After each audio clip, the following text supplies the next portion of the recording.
चीकू गिलहरी और समय का झूला। बहुत समय पहले की बात है, या शायद बहुत समय बाद की।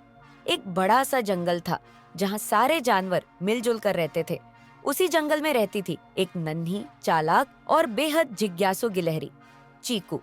चीकू को पुरानी चीजें जमा करने और उन्हें खोलकर समझने का बड़ा शौक था। उसके पास पुराने रेडियो, घड़ी के पुर्जे, कांच की गोलियां और जाने क्या क्या था। एक दिन चीकू को एक चमचमाता गोल सा धातु का यंत्र मिला। उस पर अजीब सी लिपि में कुछ लिखा था और बीच में एक नीला बटन था। चीकू ने जैसे ही उसे दबाया, एक चक्कर खाता झोला उसके सामने प्रकट हो गया, हवा में झूलता हुआ, चमकता हुआ, और उसके चारों ओर घूम रही थी चमचमाती बिजली जैसी रेखाएं। तभी उसके पास आया उसका दोस्त मोंटी कछुआ, जो हमेशा धीमे बोलता था, चीकू, ये चीज मुझे लगता है ये समय का झोला है। चीकू चौंकी। Time travel machine? मोंटी बोला, कहते हैं पुराने वैज्ञानिक भालू ने इसे बनाया था, लेकिन गायब हो गया।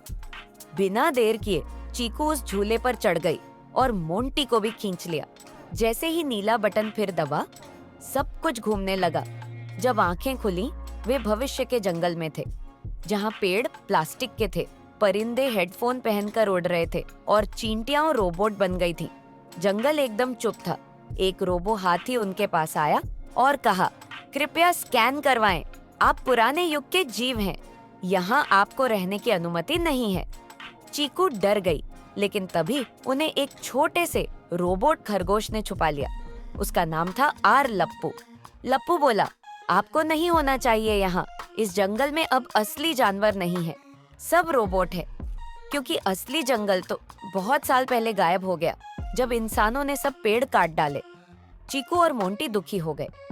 चीकू बोली, हमें वापस जाना होगा और सबको बताना होगा कि भविष्य कितना डरावना हो सकता है।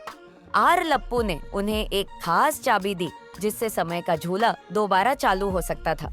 उन्होंने झूले को एक्टिवेट किया और वापसी का बटन दबाया, लेकिन ठीक उस समय एक रोबोबाज ने हमला किया।